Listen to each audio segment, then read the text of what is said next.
Fala aí, fanático vascaíno, fanática vascaína. Bom encontrar vocês aqui nesse sabadão.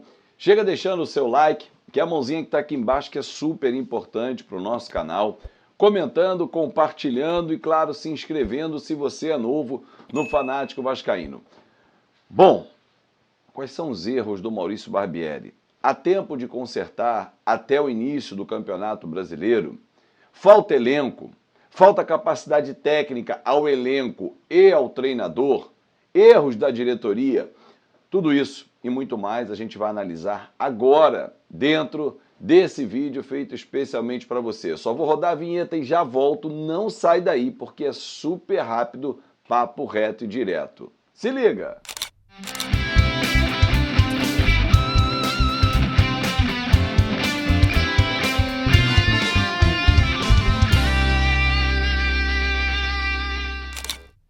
Viu? Falei que era super rápido, só rodar a vinheta e já voltar para conversar com você. Lembrando de deixar aquele like, hein, que é muito importante, gente, para o nosso canal. Você curte o nosso conteúdo, então like sempre que assistir um vídeo nosso. Comenta também, sempre aquele engajamento bacana, compartilha, manda para geral e vamos se inscrever, vamos transformar na maior comunidade para falar de Vasco, que é a nossa paixão. Ontem, mais uma vez, vi um Vasco desorganizado. Já vou começar falando taticamente sobre o Vasco. Algumas evoluções. Aliás, a entrevista pós-jogo de apenas 2 minutos e meio, 2 minutos e 40, uma entrevista pobre de conteúdo, de um técnico que estou vendo perdido na direção do Vasco. Mas, Azevedo, foram só 3 meses de trabalho. 3 meses suficiente para que a gente possa observar que não há poder de reação nesse time. Não é a primeira vez que a gente observa o Vasco sair atrás e não ter o poder de reação para virar o jogo. O time da virada, como nós ficamos conhecidos, nós não temos mais. Ah, o Vasco é o time da virada. Todo mundo fala isso, né? Ficamos conhecidos assim. Não tem mais. E por que não tem mais, Azevedo? À beira do campo, nós estamos vendo um treinador que não está com aquela energia. O Vasco perdia pelo Atlético, ele estava assim, à beira do campo. Não tem o que fazer. Foram 15 dias de treinamento em que nós vimos os laterais mais ofensivos, ultrapassando mais e abrindo mais o campo, ok. Os pontas invertidos, que não dão certo, dislike para isso. Vi um Pedro Raul um pouquinho mais perto da grande área, ok. Intermediária para dentro da área, onde ele é a função dele, onde ele vai se alimentar, porque ele vindo lá atrás ele vai morrer de fome.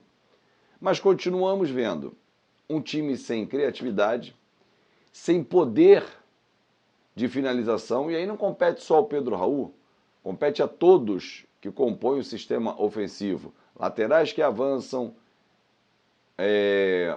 atacantes, meias a gente não tem, né? Porque a gente tenta transformar os nossos volantes em meia.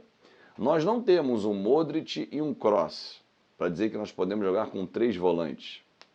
A trinca famosa do Real Madrid, que foi desfeita com a ida do Casemiro para o United, era Casemiro, Kroos e Modric. A gente não tem isso. Nós temos Rodrigo, que é jovem, vai oscilar, é bom, é talentoso, mas o Vasco precisa trazer um 5 experiente, porque ele vai oscilar no Campeonato Brasileiro. Temos o Andrei, que ainda não encaixou nessa volta ao Vasco. Tecnicamente é muito bom jogador, tanto que o Chelsea veio aqui comprar, é titular e capitão da seleção sub-20. Aliás, parênteses, o Vasco não vai liberar nem ele nem o Marlon Gomes, está certo para os 2 amistosos, para o Mundial Sub-20, ok? Porque são 2 amistosos que tirariam os 2 dos jogos, com Atlético Mineiro e Palmeiras só. E tem o Jair, que tecnicamente é bom jogador, mas caiu. Fisicamente não está entregando o que entregava. É só observar o segundo tempo do Jair. A intensidade tem diminuído. Aí é um ponto para que todos nós possamos olhar a preparação física do Vasco, que em 3 meses não consegue entregar uma intensidade alta a esse time. Não estamos falando dos primeiros jogos da temporada. Já estamos falando de 15 jogos do ano. E nada. Só no campeonato estadual foram 11 na primeira fase e 2 com o Flamengo. 13. 2 na Copa do Brasil, 15. Mais os 2 na Flórida, 17. Mais o de ontem, 18 jogos. E o Vasco não consegue apresentar uma organização em campo, um jogador que pense o jogo, porque não tem, mexidas sempre equivocadas. O Vasco não melhora com as mexidas do Barbieri, e eu vou tentar explicar para vocês por quê. E principalmente um time que não está tendo intensidade física. Ontem o Barbieri, na entrevista, no papo com a Vasco TV pós-jogo, disse que era um complemento. E é verdade. Um amistoso, um jogo-treino é um complemento do que vem sendo feito. Agora, se aquele é o complemento, realmente é muito preocupante. Um time que assustou pouco o Atlético, que é uma boa equipe, fez um bom campeonato mineiro, dificultou muito para Cruzeiro, América Mineiro e Atlético, tanto que saiu num erro de arbitragem na semifinal para o Atlético. Mas é o Atlético. O Vasco vai estrear daqui a 15 dias diante do Atlético Mineiro, lá. Com esse futebolzinho, não vai. Com essa desorganização, porque a gente não tem um jogador criativo, aí a culpa é do Paulo Brax, o Luiz Melo como CEO do Vasco SAF, eles não contrataram um meia até agora, acreditando que quem vai vingar como meia, ou quem pode fazer a função, os nossos volantes, de novo, não são meias. O Pedro Raul vai morrer de fome. Dessa forma, nenhum atacante sobrevive sem um meia. Olhem todos os times. Por que o Ganso, por que o Cano é artilheiro do Brasil e artilheiro no Fluminense? Tem um Ganso para abastecer, tem um John Arias incansável e agora vem o Marcelo. Vocês querem mais o quê?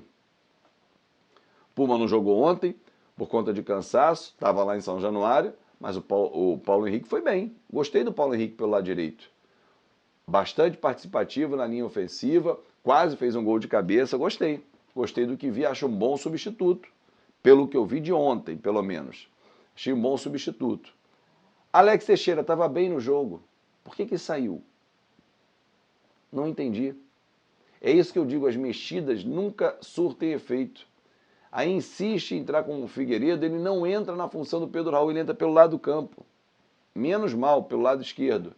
Mas por que não testá-lo na função dele, 9?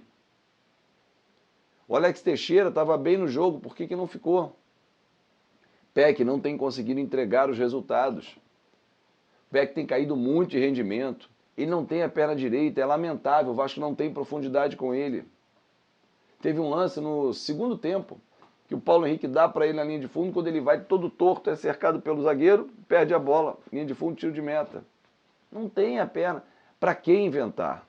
O Orediano ainda não está bem fisicamente, o que também é inadmissível.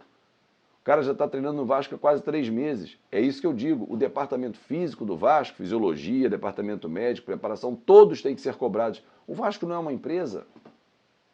O Vasco hoje é uma empresa. Tem que cobrar do médico, do treinador, do preparador físico e dos jogadores, porque não estão entregando o resultado. São 18 jogos na temporada, contando o amistoso de ontem. E o que a gente está vendo de evolução? A gente está vendo uma regressão do time do Vasco. Depois da vitória com o Flamengo, parece ter uma maldição. O Vasco jogou mal contra o Bangu, jogou mal contra o Flamengo, péssimo contra o ABC e horroroso contra o Atlético. São 5 jogos de uma queda vertiginosa do Vasco. Momentos no jogo com o Flamengo, principalmente no segundo. Mas o Vasco vai viver de momentos, de migalhas na temporada? Daqui a pouco começa o Brasileiro, Atlético Mineiro e Palmeiras. E se tomarmos 2 porradas, como fica? Então, o Vasco precisa ter organização tática, que não tem. O Vasco precisa ter um meia construtor, que não tem. O Vasco precisa ter variação tática, não tem. E algumas contratações que não se justificaram ainda. Robson Bambu, mal. O Robson Bambu é do mesmo nível ou abaixo do Miranda, que já estava no elenco. Então, eu não entendo essa fixação por trazer jogadores iguais ou inferiores aos que já estão no elenco. Não tem explicação. Por que o Ivan ontem não entrou no segundo tempo? Eram 12 substituições. Colocava o Ivan para dar ritmo, para testar. Ah, o Léo Jardim falha, essa é a discussão que vai ter, mas, cara, bota o Ivan. Você não contratou o Ivan? Se é o goleiro da casa, é o moleque? Não, você contratou. Ele era o titular no início do ano. São perguntas que não têm respostas. E isso nos deixa muito preocupados. Grande abraço, galera, e até mais tarde.